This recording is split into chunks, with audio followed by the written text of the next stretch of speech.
2008 সনে ওনার সম্পত্তির ব্যাপারে একটা নোটিশ দিলেন। ওনার ওয়াইফ তখন বেঁচে ছিলেন, হাজব্যান্ড অ্যান্ড ওয়াইফ দুজনের নামে যা কিছু সম্পত্তি ছিল সেই সমস্ত তথ্য তিনি দিয়ে দিলেন।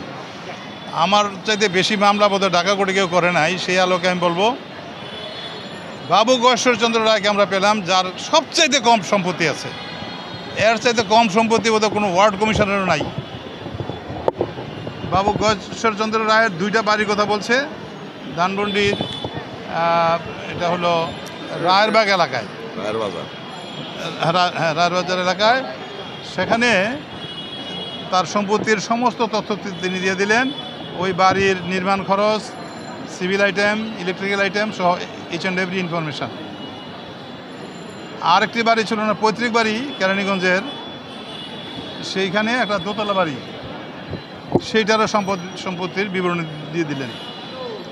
এবং তার রিপোর্টগুলো এরকম ছিল, মজার বিষয়, যে কাঠ নর্মাল, অন্যান্য finishing item, sanitary item, civil item একেবারেই সাধারণ মানের।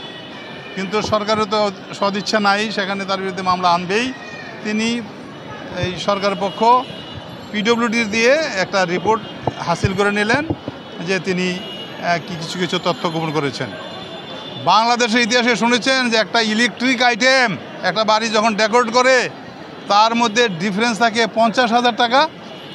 ওনার মামলা এটা হয়েছে। ওনার বাসায় যে আসবাবপত্র আছে, সোফা সেট আছে, এটার দাম 8,000 টাকা বেশি, এইরকম অভিযোগ এসেছে। এইরকম একটি হয়রানিমূলক মামলা চার্জশিট হলো।